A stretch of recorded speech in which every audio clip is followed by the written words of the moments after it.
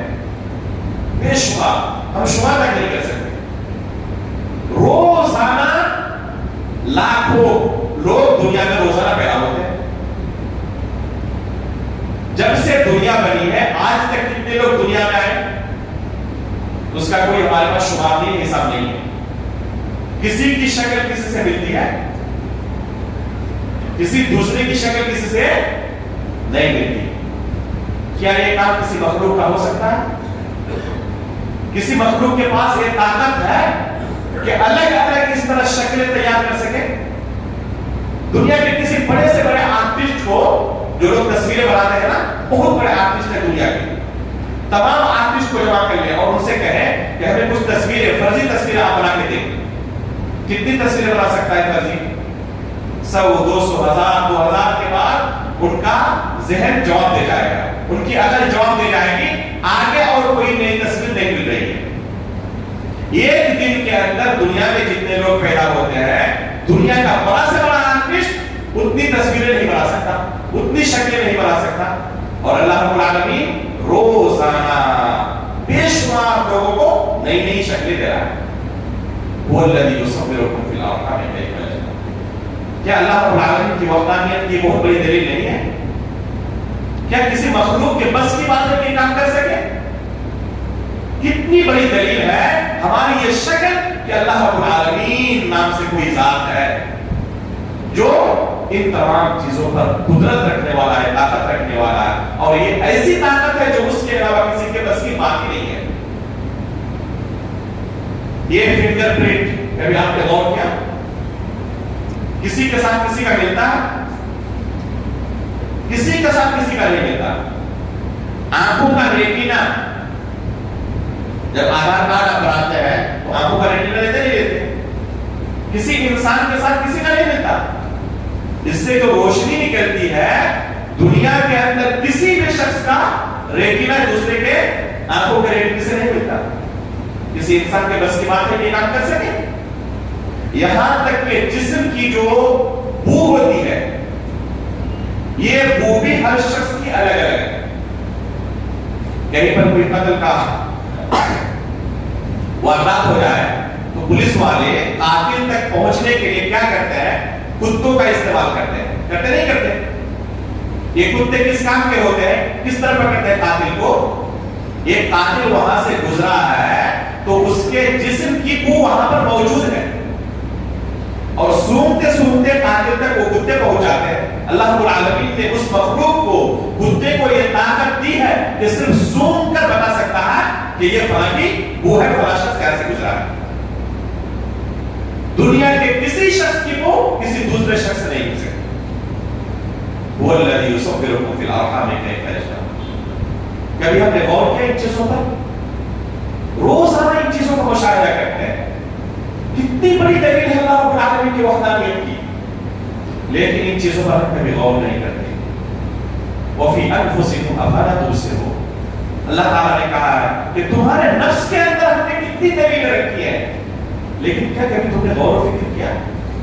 افسوس کی بات ہے کہ ہماری نظر یہاں پر غلطی ہو جاتی ہے، ان چیزوں پر ہم غور و فکر نہیں کرتے. اسی طرح توحید کی کچھ آیتیں اس سورہ کے آخر میں ہے، ان فی خلق السماوات والارض واختلاف اللیل والنہار، اور اسی طرح کی آیتیں سورہ بقرہ کے اندر بھی گزر چکی ہے جہاں پر ہم اس کی تفسیر کر چکے تھے. تو یہ اہم عنوان ہے اس سورہ کا، اللہ رب العالمین وحدانیت کے متعلق. عقیدے کا دوسرا مسئلہ جو اس سورہ کے اندر اللہ رب العالمین نے بیان کیا ہے وہ ہے بعث بعد الموت کا مسئلہ. اور اس کے متعلق جو آیت اللہ رب العالمین نے اس سورہ کے اندر بیان کی ہے، ہر شخص اپنا نصب العین اس آیت کو بنا لے. اگر ہماری زندگی میں ہم نے اس آیت کو اپنا نصب العین بنا لیا، ہمیشہ اس آیت کو اپنی نظر کے سامنے رکھا، تو ہماری زندگی بہترین گزرے گی. وہ آیت کیا ہے؟ کل نفس ذائقۃ الموت، یہ سورہ آل عمران کی آیت ہے. کل نفس ذائقۃ الموت وانما توفون اجورکم یوم القیامہ فمن زحزح عن النار وادخل الجنة فقد فاز وما الحیاۃ الدنیا الا متاع الغرور. اللہ رب العالمین کا ارشاد ہے کہ ہر نفس کو موت کا مزہ چکھنا ہے. جو بھی مخلوق ہے اسے مرنا ہے. جس کو اللہ رب العالمین نے مرنے کے لیے پیدا کیا ہے. بعض مخلوقات ایسی ہیں جن کو اللہ رب العالمین نے مرنے کے لیے پیدا نہیں کیا ہے. جیسے جی کون کیا کر سکتا ہے؟ کوئی مخلوق ایسے ہے، ایسی ہے جس اللہ رب العالمین نے موت کے لیے پیدا نہیں کیا ہے. بیان کریں، عرش مخلوق ہے یا نہیں ہے؟ جنت مخلوق ہے یا نہیں ہے؟ مخلوق ہے. ان چیزوں کو اللہ رب العالمین نے مرنے کے لیے نہیں پیدا کیا. کرسی، آیت الکرسی کے اندر جو گزری وسع کرسیہ السماوات، یہ مخلوق ہے. اس کو اللہ رب العالمین نے فنا ہونے کے لیے پیدا نہیں کیا. تو جن مخلوقات کو اللہ تعالیٰ نے فنا ہونے کے لیے، مرنے کے لیے پیدا کیا ہے، ان پر موت آنا ضروری ہے، چاہے وہ کتنا ہی مقرب اللہ کے نزدیک کیوں نہ ہو. چاہے وہ اللہ کے نزدیک کتنا ہی مقرب کیوں نہ ہو، یہاں تک کہ نبی ہی کیوں نہ ہو، ولی ہی کیوں نہ ہو، بزرگ ہی کیوں نہ ہو، پیر ہی کیوں نہ ہو. یہ عقیدہ رکھنا انبیاء کے سلسلے میں، اولیاء کے سلسلے میں کہ ان کو موت نہیں آتی، یہ قرآن کے عقیدے کے خلاف. کل نفس ذائقۃ الموت، جو بھی یہ عقیدہ رکھتا ہے اپنے اولیاء کرام کے سلسلے میں کہ ان کو موت نہیں آتی ہے، یہ عقیدہ قرآن کے عقیدے کے خلاف ہے. ہر نفس کو موت کا مزہ چکھنا ہے. بعض لوگ اس دنیا میں پیدا ہوئے جنہوں نے اللہ رب العالمین کو چیلنج کرنے کی کوشش کی کہ ہمیں نہیں مرنا ہے. کچھ لوگ اس دنیا میں آئے جنہوں نے یہ کوشش کی کہ ہمیں ہمیشہ اس دنیا میں رہنا ہے، مرنا نہیں ہے، ہمیں موت پسند نہیں ہے، لیکن کامیاب ہوئے؟ کامیاب نہیں ہو سکے. ابھی حال ہی میں تقریباً 2 سال 3 سال پہلے کی بات ہے، یہ کورونا کا جب زمانہ چل رہا تھا نا، اس وقت موجودہ دنیا میں کہا جاتا تھا کہ سب سے بڑے سائنٹسٹ وہ تھے. کون؟ Stephen Hawking. نام سنا آپ لوگوں نے؟ اسٹیفن ہاکنگ جو ایک دم تقریباً 20-22 سال کی عمر میں ہی اپاہج ہو چکے تھے، جسم کے بہت سارے حصے کام کرنا بند کر چکے تھے. ڈاکٹروں نے ان کو کہا تھا کہ چند مہینوں کے تم مہمان ہو، تمہاری موت ہو جائے گی، اس کے بعد تمہاری زندگی ختم. جس طرح کی بیماری تمہیں ہے. یہ بہت بڑے سائنسدان تھے، انہوں نے چیلنج کیا ڈاکٹروں کے مجھے نہیں مرنا ہے، میں ایسا کمپیوٹر تیار کروں گا اور ایسا سسٹم بناؤں گا کہ مجھے موت نہیں آ سکتی.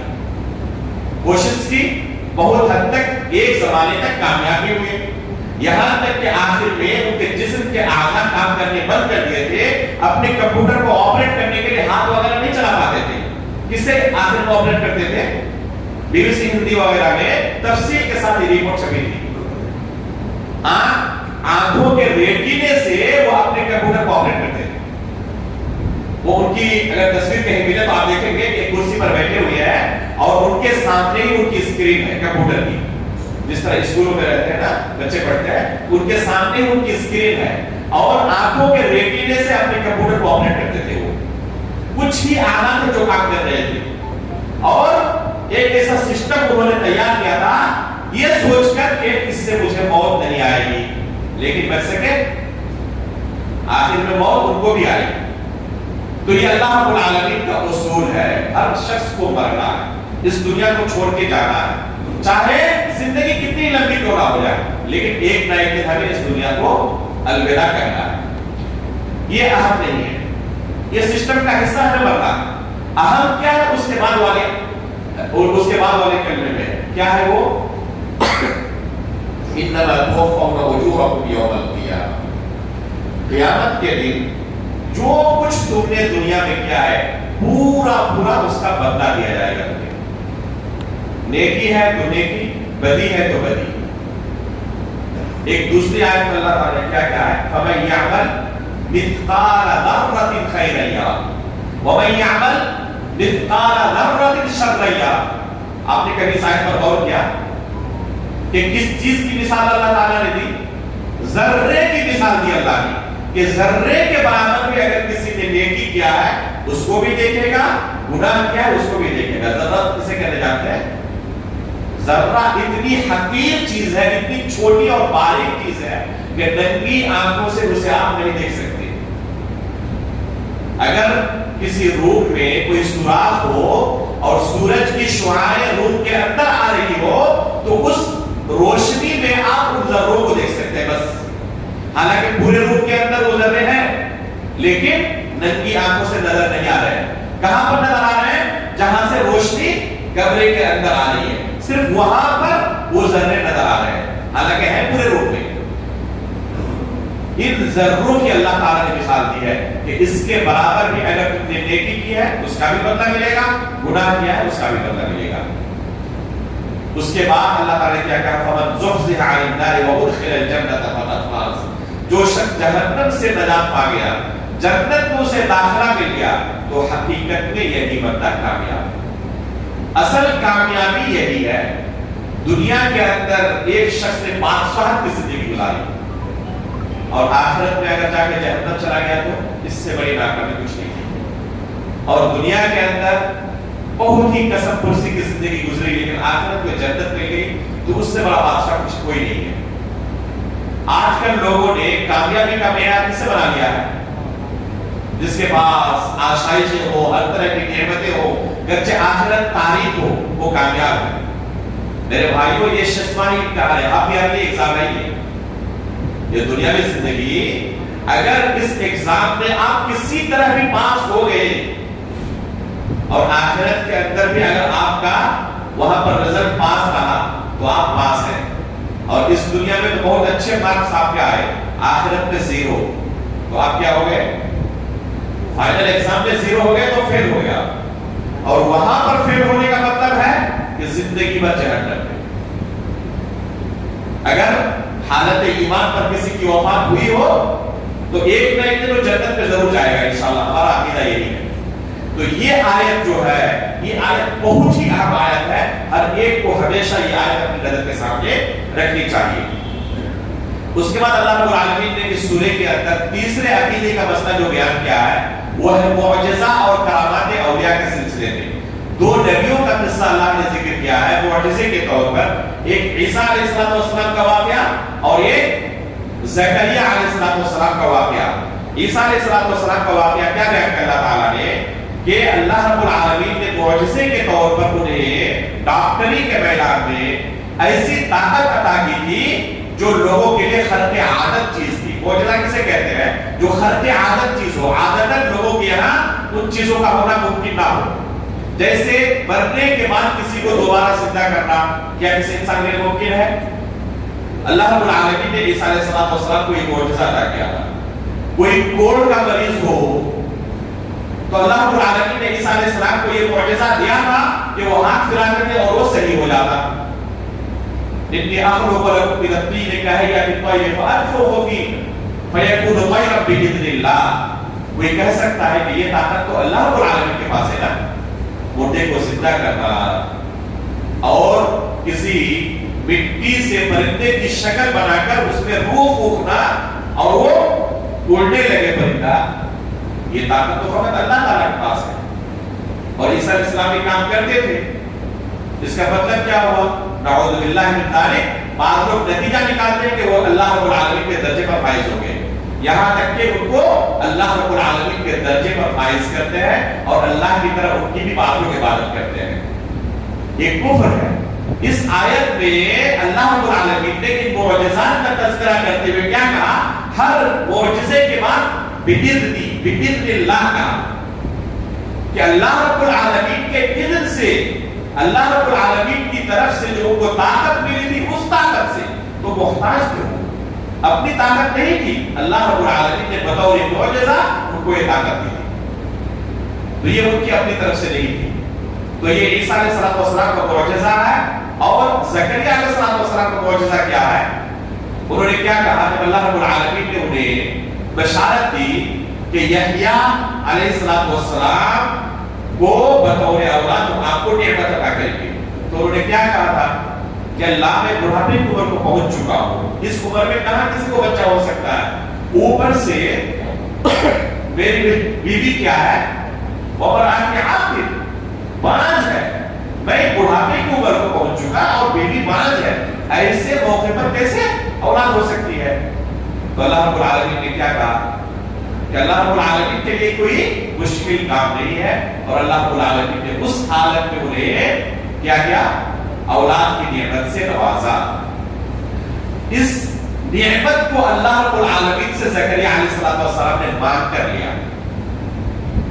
اللہ رب العالمین کے سامنے وہ جب دیکھا مریم علیہ السلام کو کہ غیر موسمی پھل ان کو مل رہے ہیں، تو یہ دیکھ کر انہوں نے اللہ رب العالمین سے اولاد کی نعمت طلب کی۔ یہاں سے ہمیں ایک دوسرا درس یہ ملتا ہے کہ ایک مومن کو کبھی بھی اللہ کی رحمت سے مایوس نہیں ہونا چاہیے۔ اللہ رب العالمین غیر فطری طور پر بھی کسی کو نواز سکتا ہے، دے سکتا ہے، گرچہ ظاہری اسباب ختم ہو چکے ہو، لیکن اللہ رب العالمین کے یہاں کسی چیز کی کوئی کمی نہیں، اس لیے اللہ کی رحمت سے کبھی مایوس نہیں ہونا چاہیے۔ تو ایک دو معجزات کا تذکرہ اس سورہ میں ہے، ایک کرامات اولیاء کے بارے میں اس سورہ میں تذکرہ آیا، وہ ہے مریم علیہ السلام کا تذکرہ۔ کیا ہے وہ تذکرہ؟ کہ ان کے پاس غیر موسمی پھل موجود ہوتے تھے، جیسے سردی کے موسم میں کچھ پھل آتے ہیں، گرمی کے موسم میں کچھ ایسے پھل جن کا وجود کہیں نہیں ہے، وہ مریم علیہ السلام کے پاس موجود ہوتے تھے۔ زکریا علیہ السلام کلما دخل علیہا زکریا المحراب وجد عندها رزقا قال یا مریم انى لك هذا قالت هو من عند الله ان الله يرزق من يشاء بغیر حساب۔ زکریا علیہ السلام جب بھی داخل ہوتے وہاں پر انواع و اقسام کے پھل ملتے، پوچھتے کہ کہاں سے آپ کو ملا؟ کیا کہتے کہ اللہ رب العالمین کی طرف سے یہ نعمت ہمیں ملی، اور اللہ رب العالمین جسے چاہتا ہے بلا حساب رزق عطا کرتا ہے۔ یہ رزق جو ہے وہ اللہ رب العالمین کے ہاتھ میں، ان اللہ یرزق من یشاء بغیر حساب ان اللہ هو الرزاق ذو القوة المتین وفی السماء رزقکم وما توعدون۔ یہ رزق کا فیصلہ آسمانوں میں ہوتا ہے، دنیا میں نہیں۔ انسان صرف کوشش کر سکتا ہے، لیکن حقیقت میں رزاق اللہ رب العالمین کی ذات ہے۔ انشاءاللہ رزاق جو اللہ رب العالمین کا ایک نام ہے، اور اس نام کے اندر ہمارے لیے کتنا بڑا درس ہے، کسی دوسرے درس آپ کے سامنے انشاءاللہ اس نقطے کو آپ کے سامنے بیان کرنے کی کوشش کروں گا۔ یہاں کرامات اولیاء کے متعلق یہ آیت ہے۔ کرامات اولیاء کے متعلق ہمارا عقیدہ کیا ہونا چاہیے؟ ہم کرامات اولیاء کے قائل ہیں۔ اہل سنت والجماعت کا عقیدہ اس بات میں یہ ہے کہ اہل سنت والجماعت کرامات اولیاء کے قائل ہے، لیکن شروط و ضابطے کے ساتھ، شروط و ضابطے کے ساتھ۔ دیگر گمراہ فرقوں کا اس بارے میں عقیدہ جو ہے وہ بہت ہی افسوسناک ہے۔ مثلا فلاسفہ کا معتزلہ کا عقیدہ یہ ہے کہ کرامات اولیاء کو نہیں مانتے، انکار کرتے ہیں، کرامات اولیاء کا انکار کرتے ہیں۔ اور اس بات پہ کچھ لوگ ایسے ہیں جو بہت غلو اور مبالغے سے کام لیتے ہیں، اور ایسے ایسے کرامات کا ذکر کرتے ہیں جن کا وجود ناممکن کی حد تک ہے اور جن کا حقیقت سے کوئی تعلق نہیں ہوتا۔ ایسے کرامات آپ نے بہت سنے ہوں گے، سنا نہیں سنا؟ فلاں بابا اور فلاں ولی ایک پیر پر کھڑے ہو کر پورا قرآن ختم کر دیا، ندی کے اوپر چادر بچھا کر نماز پڑھتے رہے، زندگی بھر مغرب کے وضو سے فجر کی نماز پڑھتے رہے، کبھی فجر کے لیے وضو کرنے کی ضرورت نہیں پڑی۔ اس طرح کے بے شمار کرامات ذکر کیے جاتے ہیں۔ آپ اٹھائیں فضائل اعمال وغیرہ کی کتابوں کو، بے شمار کرامات آپ کو ملیں گے۔ تو حقیقت میں کرامات اولیاء کے ہم قائل تو ہیں، لیکن شروط و ضابطے کے ساتھ۔ کرامات اولیاء کا ہم انکار نہیں کرتے۔ وہ شروط و ضابطے کیا ہے؟ پہلی شرط ہے جن کے یہاں اس طرح کی چیز واقع ہوئی ہو وہ کتاب و سنت پر عمل کرنے والا، جن کے بارے میں دعویٰ کیا جا رہا ہے کہ فلاں کے یہاں کوئی کرامت ظاہر ہوئی ہے، تو پہلے اس شخص کو دیکھیں کہ کتاب و سنت پر عمل کرنے والا ہے یا کوئی نشیڑی ہے، شرابی اور کبابی ہے۔ اگر کوئی نشیڑی ہے تو یہ کرامت نہیں ہے، یہ کیا ہے؟ وہ شیطانی مکر و فریب ہے بس۔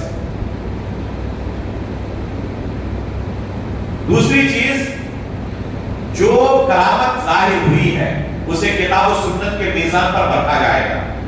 اگر کتاب و سنت کے مطابق اس کا کرامت ہونا ممکن ہو تب اس کو کرامت مانا جائے گا، لیکن اگر کتاب و سنت کے میزان پر اس کا کرامت ہونا ممکن نہ ہو تو اس کرامت کو قبول نہیں کیا جائے گا۔ اس لیے اصل میزان ہے کتاب و سنت۔ تیسری چیز کہ شرعی طور پر اس کا کرامت ہونا محال نہ ہو، واقع ہونا محال نہ ہو۔ مثلا کوئی شخص کہے کہ میں نے اللہ کے رسول صلی اللہ علیہ وسلم کو زندہ دیکھا ہے، ممکن ہے؟ اللہ کے رسول صلی اللہ علیہ وسلم سے میں نے مصافحہ کیا ہے، معلوم دعویٰ کرتے نہیں کرتے کہ فلاں پیر صاحب نے مدینہ طیبہ کی زیارت کے وقت، قبر رسول کی زیارت کے وقت اللہ کے رسول نے اپنا ہاتھ بڑھایا قبر سے اور لوگوں کے مجمع میں انہوں نے اللہ کے رسول سے مصافحہ کیا۔ اس طرح کے دعوے کرتے نہیں کرتے؟ بہت سارے دعوے موجود ہیں۔ اب تک رہ جائے کہ کرامات کے باب میں جب داخل ہو گئے تو صوفیاء کے یہاں اس طرح کے کرامات کے دعوے بے شمار ہیں، اور تحقیق کرنے جائے تو تقریباً 99% آپ کو جھوٹ ملے گی جن کا حقیقت سے کوئی بات نہیں۔ چوتھی شرط یہ ہے کہ صحیح سند سے وہ ثابت ہو، جس کرامت کا دعویٰ کیا جا رہا ہے صحیح سند سے وہ ثابت ہو۔ اگر یہ شروط پائے جائیں تو ایسی کرامت کو ہم مانتے ہیں، ایسی کرامت کو ہم مانتے ہیں۔ شیخ الاسلام علامہ ابن تیمیہ رحمہ اللہ نے کرامات کے باب میں بہت ہی بہترین کتاب تصنیف کی ہے جس کا نام ہے الفرقان بین اولیاء الرحمن و اولیاء الشیطان۔ یہ کتاب پڑھنے سے تعلق کرتی ہے، ہمارے پاس وقت نہیں، ورنہ اس تعلق سے جو گمراہیاں ہیں معاشرے کے اندر اس وقت بیان کرتے ہیں۔ بہت سارے اصول و ضابطے شیخ الاسلام نے اس کتاب کے اندر بیان کیے ہیں، اور الحمدللہ یہ کتاب اردو میں بھی ترجمہ ہو چکا ہے۔ جہاں تک مجھے خبر ہے کہ یہ کتاب اردو میں بھی ترجمہ ہو چکی ہے اس کا۔ اگر ممکن ہو تو اس کتاب کو آپ حاصل کریں اور اس کو پڑھیں۔ جو شیطانی مکر و فریب ہے اسے لوگ کرامات کے نام پر کتنا کیش کرتے ہیں۔ اللہ رب العالمین ایسے شیطانی مکر و فریب سے ہمیں بچائے۔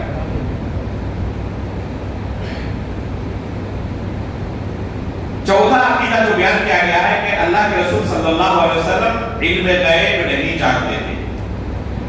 اللہ رب العالمین نے اس سورے کے اندر کیا فرمایا؟ ذَلِكَ مِنْ أَنْبَاءِ الْغَيْبِ نُوحِيهِ إِلَيْكَ وَمَا كُنْتَ لَدَيْهِمْ إِذْ يُلْقُونَ أَقْلَامَهُمْ أَيُّهُمْ يَكْفُلُ مَرْيَمَ وَمَا كُنْتَ لَدَيْهِمْ إِذْ يَخْتَصِمُونَ۔ اس آیت میں صراحت کے ساتھ اللہ رب العالمین نے رسول اللہ صلی اللہ علیہ وسلم کے متعلق کیا کہا؟ ذالک من انباء الغیب نوحی الیک، یہ مریم علیہ السلام کا واقعہ جو ہے، زکریا علیہ السلام کا جو واقعہ ہے، آپ وہاں پر موجود نہیں تھے، اے اللہ کے رسول آپ اس وقت موجود نہیں تھے، یہ غیب کی خبریں ہم آپ کو وحی کے ذریعے پہنچا رہے ہیں۔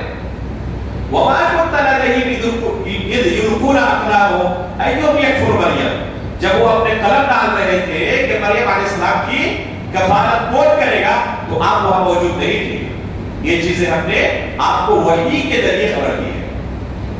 یہ آیت دلیل ہے کہ اللہ کے رسول صلی اللہ علیہ وسلم کو علم غیب نہیں تھا۔ علم غیب فقط اور فقط کن کے پاس ہے؟ اللہ رب العالمین کے پاس۔ اور رسول اللہ صلی اللہ علیہ وسلم صرف اتنا ہی بیان کر سکتے ہیں جتنا وحی کے ذریعے اللہ رب العالمین نے خبر دی ہے۔ مثلا قیامت کے بارے میں اللہ کے رسول نے بہت ساری چیزیں بیان کی ہیں۔ قبر کے اندر مردوں کو رکھا جائے گا تو ان سے سوال ہوگا، یہ چیز اللہ کے رسول نے بیان نہیں کی ہے، یہ بھی تو غیب سے تعلق رکھتی ہے، تو اس کی خبر اللہ کے رسول نے کیسے دی؟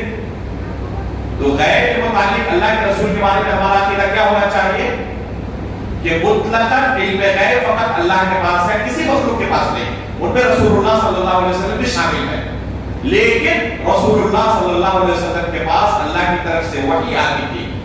غیب کی بعض چیزوں کا اللہ کے رسول نے ہمیں خبر دیا ہے، جیسے قیامت کے متعلق، سابقہ انبیاء کے متعلق، سابقہ امتوں کے متعلق، قبر کے متعلق، جنت اور جہنم کے متعلق، یہ بھی غیب کی چیزیں ہیں، لیکن یہ خبر اللہ کے رسول نے کیسے دی ہے؟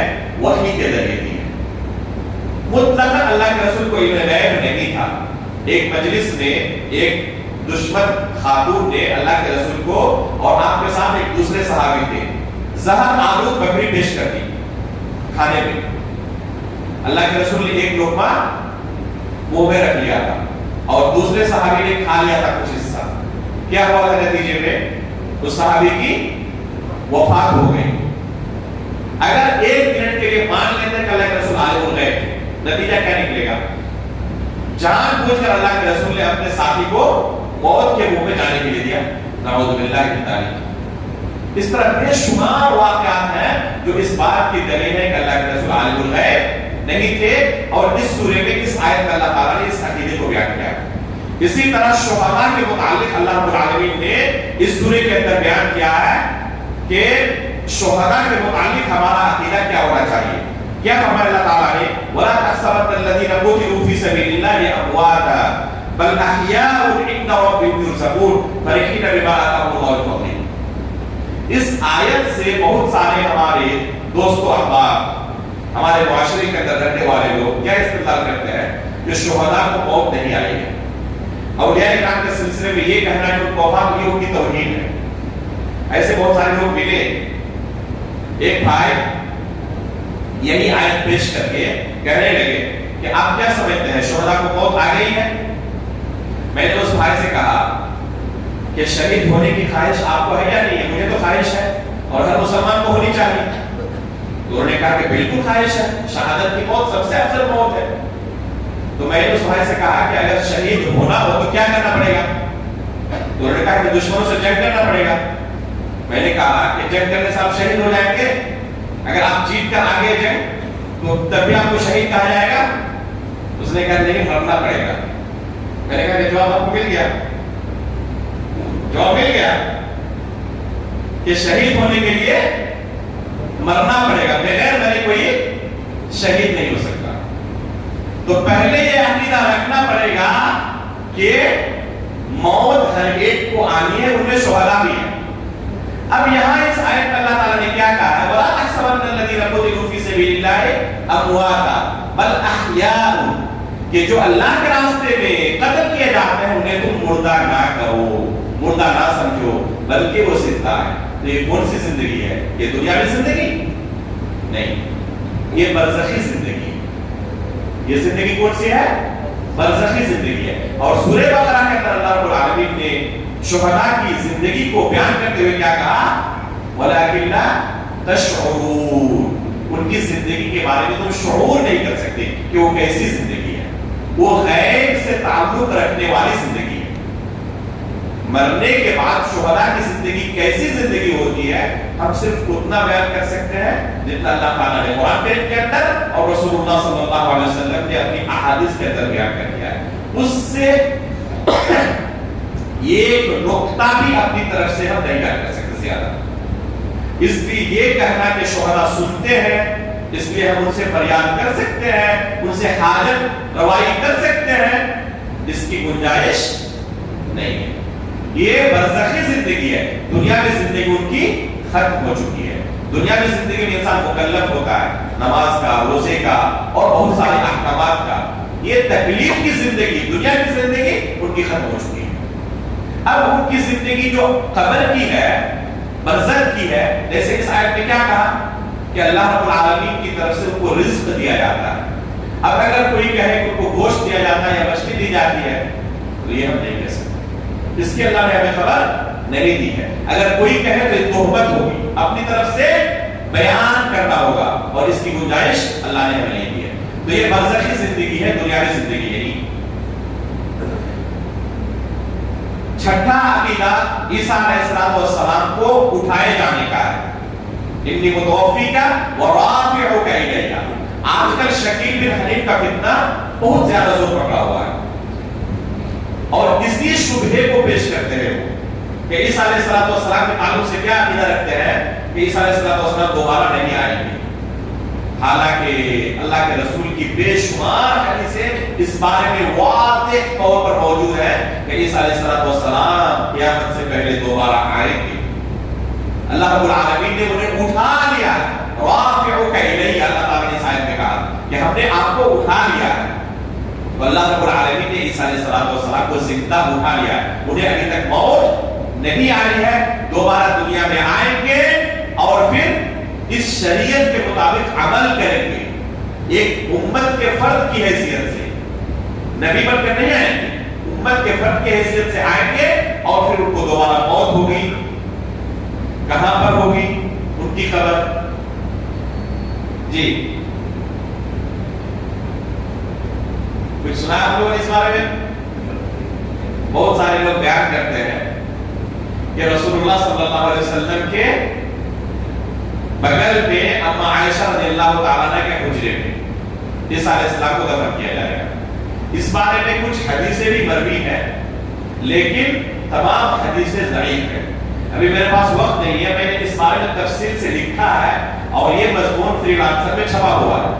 اس کا عنوان یہی ہے کیا عیسیٰ علیہ السلام کو حجرہ رسول میں یا قبر حجرہ عائشہ رضی اللہ تعالیٰ عنہ میں دفن کیا جائے گا. تو اس مضمون کو وہاں پڑھ لیں, میں نے بھی تفصیل اس کا جواب دیا ہے. خلاصہ یہ ہے کہ ان کی قبر کہاں ہوگی اللہ تعالیٰ زیادہ بہتر جانتے ہیں, ہم کچھ نہیں کر سکتے. یہ غیب کی چیز ہے اور اللہ تعالیٰ نے ہمیں اس کے بارے میں کوئی خبر نہیں دی ہے. لیکن وہ دنیا میں آئیں گے, ان کو وفات ہوگی, یہ ہمارا عقیدہ ہونا چاہیے. ساتواں اور آخری مسئلہ عقیدے سے متعلق جو اس سورہ میں بیان ہوا ہے وہ وحدت ادیان کا عقیدے کا رد ہے. وحدت ادیان مطلب کیا؟ دنیا کے اندر جو جس چیز کی عبادت کر رہا ہے اس سے کوئی حرج نہیں, سب اللہ کی عبادت کرتے ہیں. کچھ لوگ اتنے روشن خیال ہوتے ہیں غیر مسلموں کے ساتھ دوستی اور اس طرح کے روانہ تعلق کو ظاہر کرنے کے لیے کوئی حرج نہیں, سب اللہ کی ہی دین ہے. کہتے نہیں کہتے کچھ لوگ اس طرح ہم اللہ کی عبادت کریں, وہ اس چیز کی عبادت کرتے ہیں, سب اللہ کی عبادت ہے, اللہ رب العالمین کے ہی مظاہر ہیں سب. کچھ لوگ اس طرح کہتے ہیں. میرے بھائیو, یہ وحدت ادیان کا عقیدہ جو ہے نا یہ کفریہ عقیدہ ہے. اللہ تعالیٰ نے ہمارا جو عقیدہ ہونا چاہیے اس بارے میں کیا فرمایا ہے؟ ان الدین عند اللہ الاسلام. یہ ہے ہمارا عقیدہ کہ اللہ رب العالمین کا دین فقط اور فقط اسلام ہے. وَمَنْ يَبْتَغِ غَيْرَ الْإِسْلَامِ دِينًا فَلَنْ يُقْبَلَ مِنْهُ. اللہ تعالیٰ نے کہا کہ اسلام کے علاوہ کوئی بھی دوسرا دین اگر کوئی اختیار کرنا چاہے تو قطعاً اس سے یہ دین قبول نہیں کیا جائے گا. رسول اللہ صلی اللہ علیہ وسلم فرماتے ہیں کہ کوئی یہودی اور نصرانی میرے بارے میں سنے اور مجھ پر ایمان نہ لائے تو جہنمی ہے. اس کے باوجود بھی کوئی شخص کہے کہ نصارہ دین, یہود کا دین, مشرکوں کا دین سب صحیح ہے, تو یہ نواقض اسلام میں سے ہے. اس کتاب کے آخر میں نے ذکر کیا ہے نواقض اسلام کو, اہم 10 ایسے باطل عقائد کہ اگر کوئی شخص ان عقیدوں کو رکھے گا تو دائرہ اسلام سے خارج ہو جائے گا. ان میں سے ایک عقیدہ وحدت الہیہ کا عقیدہ ہے. اور اللہ رب العالمین نے اس سورے کے اندر 2 جگہوں پر اس باطل عقیدے پر رد کیا ہے. ان الدین عند اللہ الاسلام کے اندر اور ومن یبتغی غیر الاسلام دینا فلن یقبل منہ اس آیت کے اندر. تو یہ عقیدے کے متعلق 7 مسائل تھے. اسی طرح 4 دعاؤں کا تذکرہ ہے. صرف میں ذکر کرتا ہوں کہ کون سی دعائیں ہیں. تفصیل اذکار والے درس میں جو فجر کے بعد ہمارا ہوتا ہے انشاءاللہ ہم کوشش کریں گے کہ ان اذکار کی تفصیل وہاں ہم بیان کریں. کون کون سے اذکار ہیں اس سورے کے اندر صرف ان کا نام ذکر کر دیتے ہیں. 4 دعاؤں کا تذکرہ بہت اہم دعائیں ہیں یہ. اس سورے کے شروع میں ایک دعا ہے ربنا لا تزغ قلوبنا بعد إذ هديتنا وهب لنا من لدنك رحمة إنك أنت الوهاب. دوسری دعا ہے اللهم مالك الملك تؤتي الملك من تشاء وتنزع الملك ممن تشاء وتعز من تشاء وتذل من تشاء بيدك الخير إنك على كل شيء قدير. تیسری دعا جو اس سورے کے اندر اللہ نے ذکر کیا ہے حسبنا اللہ ونعم الوکیل. اور چوتھی دعا ہے ربنا اننا سمعنا منادیا ینادی للایمان ان آمنوا بربکم فآمنا. یہ 4 دعائیں ہیں جو اس سورے کے اندر جن کا تذکرہ ہوا ہے. ان دعاؤں کی تفصیل انشاءاللہ ہم کوشش کریں گے اذکار والے فجر بعد جو ہماری مجلس لگتی ہے اس میں ان کی تفصیل ذکر کریں. اسی طرح اس سورے میں 2 غزوات کے متعلق تفصیل سے بیان ہوا. یا غزوہ حمراء الاسد کو مان لیں تو 3 غزوات کے متعلق. وہ کون کون سے غزوات ہیں؟ غزوہ بدر وَإِذْ غَدَوْتَ مِنْ أَهْلِكَ تُبَوِّئُ الْمُؤْمِنِينَ مَقَاعِدَ لِلْقِتَالِ. یہاں سے غزوہ بدر کا تذکرہ شروع ہوتا ہے. اس کے بعد غزوہ احد کا تذکرہ شروع ہوتا ہے وَلَقَدْ صَدَقَكُمُ اللَّهُ وَعْدَهُ إِذْ تَحُسُّونَهُم بِإِذْنِهِ حَتَّىٰ إِذَا فَشِلْتُمْ وَتَنَازَعْتُمْ فِي الْأَمْرِ. یہاں سے غزوہ احد کا تذکرہ شروع ہوتا ہے اور اسی کا جشن بعد غزوہ حمراء الاسد کا. تو ان 3 غزوات کا اس سورے کے اندر تفصیلاً تذکرہ ہوا ہے. ان غزوات کی تفصیل انشاءاللہ سیرت والے درس میں ہم آپ کے سامنے رکھیں گے. جو اصل میں ہمارا درس ہوتا ہے سیرت رسول کے متعلق جو ابھی مقدمات کے طور پر رسول اللہ صلی اللہ علیہ وسلم کے حقوق کا بیان کر رہے ہیں. انشاءاللہ 1-2 دن کے اندر یہ مقدمہ ختم ہو جائے گا اور رسول اللہ صلی اللہ علیہ وسلم کی سیرت ہم بیان کرنا شروع کریں گے. تو انشاءاللہ ان غزوات کے متعلق اس درس میں ہم آپ کے سامنے تفصیل رکھیں گے. آخر میں اس سورے کے اللہ رب العالمین نے کامیابی کے 4 اصول بیان کیے ہیں. وہ کیا ہے؟ یا ایھا الذین آمنوا اصبروا 1 نمبر وصابروا 2 نمبر پر ورابطوا 3 نمبر پر واتقوا اللہ 4 نمبر پر. اور آخر میں کیا کہا؟ لعلکم تفلحون. اگر ان 4 اصولوں پر تم نے عمل کر لیا کامیاب ہو جاؤ گے. اگر کوئی کامیاب ہونا چاہتا ہے چاہے دنیا میں چاہے آخرت میں یہ 4 اصول وہ اپنے گانٹھ مار دیں اپنی زندگی کا آگے بڑھا دیں اگر کامیاب ہونا چاہتا ہے. بغیر صبر کے کوئی شخص کامیاب نہیں ہو سکتا. یا ایھا الذین آمنوا اصبروا کامیاب ہونا چاہتے ہو صبر کرنا پڑے گا. چاہے دنیاوی معاملات میں ہو چاہے آخرت کے معاملے میں ہو بغیر صبر کے نہیں ہو سکتا. عالم دین بننا چاہتے ہو پڑھنا لکھنا چاہتے ہو صبر کرنا پڑے گا. بغیر صبر کے کوئی طالب چاہے میں کامیاب ہو جاؤں گا ممکن نہیں. ہمارے سلف صالحین کی زندگی آپ اٹھا کر دیکھیں کہ کیسے انہوں نے صبر کر کے اس دین کو حاصل کیا تھا اور اس علم کو حاصل کیا تھا. اب تک رہ جائیں گے آپ سوچ نہیں سکتے کہ ان کی زندگی کیسے گزری. بس اوقات 2 دن گزر جاتے تھے سوتے تک نہیں تھے. لکھ رہے پڑھ رہے ہیں حدیث رسول کو. اس طرح انہوں نے علم حاصل کیا تھا. ابو حاتم الرازی ابن ابی حاتم کا ایک قصہ ابھی کچھ دنوں پہلے پڑھا تھا کہ درس میں جا رہے تھے استاد کے ایک علاقے میں تھے اپنے ساتھیوں کے ساتھ. شیڈول اتنا زیادہ پیک تھا ایک استاد کے درس سے باہر نکلتے پھر کسی دوسرے استاد کے وہاں ٹائم نہیں جاتا. اس طرح صرف دن بھر بھاگ دوڑ کرتے رہتے. آج تھوڑا سا وقت ہمیں دینا پڑتا ہے تو کیا ہوتا ہے پریشان ہو جاتے ہیں کہ اتنا لمبا درس ہو گیا وقت نہیں ملا ہے. آج کہتے ہیں کہ ایک استاد کے درس سے ہم فارغ ہوتے اور دوسرے استاد کا وقت ہو جاتا دوڑتے ہوئے لے کر پہنچتے. وہاں سے جیسے فارغ ہوتے تیسرے استاد کے پاس. اسی طرح ہوا ہماری زندگی گزر رہی تھی. ایک دن کیا ہوا, ایک استاد کے پاس پہنچے تو استاد بیمار تھے. انہوں نے معذرت کر لی کہ آج میں نہیں پڑھا سکتا, بیمار ہوں. تو واپسی کے وقت ہم نے دیکھا کہ راستے میں مچھلی بک رہی ہے. تو ہماری خواہش ہوئی کہ زمانہ ہو گیا مچھلی کھائے ہوئے, تو چلو آج مچھلی لے کر جا کے پکاتے اور کھاتے ہیں. مچھلی ہم نے خرید لی.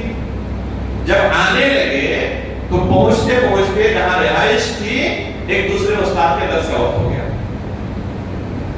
تو مچھلی ہم نے وہی رکھ دی, چلے گئے بغیر کھائے. یہاں تک کہ 2 دن کا عرصہ گزر گیا تو ہمیں یہ ڈر لگنے لگا کہ یہ اب سڑ جائے گی. تب ہم نے کچا ہی اسے کھا لیا. اللہ اکبر. اس طرح انہوں نے اس علم کو حاصل کیا تھا. بغیر صبر کیے کوئی علم حاصل کر لے میرے بھائی میں ممکن نہیں ہے. شیخ عبدالرزاق البدر حفظہ اللہ ہمارے استاد ہیں, جب گھنٹی کے لیے آتے تھے تو پہلے دن ہی کہہ دیتے تھے کہ میری اس گھنٹی میں اگر آپ لوگ صبر کر کے پڑھنا چاہیں تو ٹھیک ہے, ورنہ میرے ساتھ نہیں چل پائیں گے. میرا اپنا اصول و ضابطہ یہ ہے کہ میں بیٹھوں گا تو 4 گھنٹے مسلسل پڑھاؤں گا. آپ لوگ اچھی طرح ندائے حاجت وغیرہ سے فارغ ہو کے میرے ساتھ بیٹھ جائیں. اور کبھی کوئی غائب نہ رہے گھنٹے سے. اگر کبھی کوئی غائب رہا اور 10-20 سال کے بعد مجھ سے ملاقات ہو, 1 گھنٹے بھی غائب رہے, مجھے فوراً یاد آ جاتا ہے کہ فلاں دن یہ میری گھنٹے سے غائب تھا. تو پتہ نہیں اس چیز کو میں بھول نہیں پاتا زندگی بھر. اس لیے گزارش ہے کہ میری گھنٹے سے کوئی غائب نہ رہے. اور پہلے ہی کہتے تھے کہ میں پڑھاؤں گا, آگے بیٹھوں گا تو 4 گھنٹہ پڑھاؤں گا لگاتار. طلبہ کو کوئی شکایت نہیں رہتی تھی. استاد محترم شیخ صالح الحسینی حفظہ اللہ کے درس میں ہم بیٹھتے تھے عصر کی نماز پڑھ کر. عصر کی نماز سے پہلے مسجد میں پہنچ گئے, وہاں بیٹھ گئے استاد کے سامنے. کب تک بیٹھے رہتے تھے؟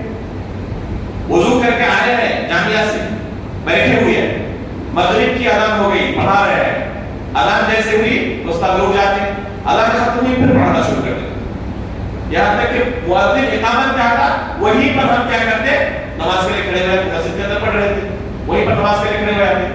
مغرب کی نماز ختم ہوئی پھر بیٹھ کے استاد کے سامنے پڑھنے کے لیے. کب تک؟ عشاء کی اذان تک. عشاء کی اذان ہوئی تو اذان کے وقت رک جاتے. کب تک؟ جب تک کہ اقامت نہ ہو جائے.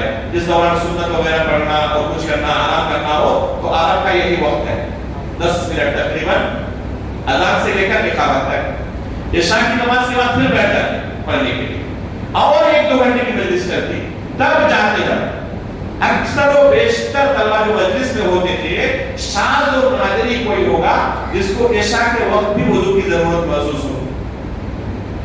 وہ عصر سے پہلے جانے سے وضو کر کے ہم نکلے تھے, اور یہی دماغ میں ہم نے بیٹھا لیا تھا کہ عشاء تک ہمیں اس وضو کو باقی رکھنا ہے, کیونکہ اگر گئے تو استاد کا کچھ درس چھوٹ جائے گا. اس طرح صبر کر کے پڑھنا پڑتا ہے. اس کے لیے مدت لگانی پڑتی ہے, 10 سال 20 سال, اس کے بعد کچھ علم آتا ہے. تو اگر کوئی شخص چاہتا ہے کہ کامیاب ہو, اس کا طریقہ اللہ تعالیٰ نے اس آیت کے اندر بیان کیا ہے, یا ایھا الذین آمنوا اصبروا, صبر کرو. بغیر صبر کے تم علم نہیں کر سکتا, کوئی چیز نہیں مل سکتی. وصابروا, صرف صبر نہیں بلکہ اس پر جمے رہو. صابروا کے اندر زیادتی ہے, صبر کے اندر صرف یہ نہیں کہ صبر کیا, بلکہ صبر کرنے کے ساتھ ساتھ جمے رہو. یہ نہیں کہ کتنی دیر تک صبر کریں گے, اکتا گئے, یہ اکتاہٹ نہیں آنی چاہیے. اس کے بعد کیا کہا, ورابطوا, اور مورچے پر ڈٹے رہو. رابطوں کی 2 تفسیر کی گئی ہے. ایک ہے کہ جہاں جنگ ہو رہی ہو تو وہاں پر مورچے پر ڈٹا رہنا, لوگوں کی حفاظت کرنا, جیسے بارڈر پولیس ہوتے ہیں نا, تو اس کو مرابطہ کہا جاتا ہے. اس کی دوسری تفسیر ایک حدیث کے اندر کی گئی ہے کہ ایک نماز ہوئی ہے, دوسری نماز کا بندہ انتظار کر رہا ہے, اس کو مرابطہ کہتے ہیں. دل مسجد میں لٹکا ہوا ہے, اور اس کی فضیلت ایک حدیث کے اندر وارد ہوئی ہے کہ اللہ تعالیٰ عرش کے نیچے جن 7 قسم کے لوگوں کو جگہ لیں گے, ان میں سے کون ہوگا, رجل قلبہ معلق فی المساجد, ایسے بندے جن کے دل مسجدوں میں لٹکے ہوئے ہوتے ہیں.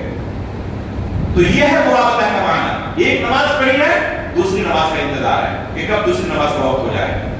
دنیا کے اندر اس قدر مشغول نہیں ہو گئے کہ نماز کا وقت ہو گیا اور کوئی خیال ہی نہیں ہے. واتقوا اللہ, اور یہ چوتھا اصول ہے کہ اللہ رب العالمین کا تقوی اختیار کرو. اگر یہ 4 اصول تم نے اپنا لیے، اللہ کا وعدہ ہے لعلکم تفلحون، تم کامیاب ہو جاؤ۔ اللہ رب العالمین سے دعا کرتے ہیں کہ اس سورے کے اندر ہمارے لیے جو دروس ہیں اللہ رب العالمین ان کے مطابق ہمیں اپنی زندگی گزارنے کی توفیق عطا فرمائے۔ آمین تقبل رب العالمین، وصلی اللہ علی نبینا محمد۔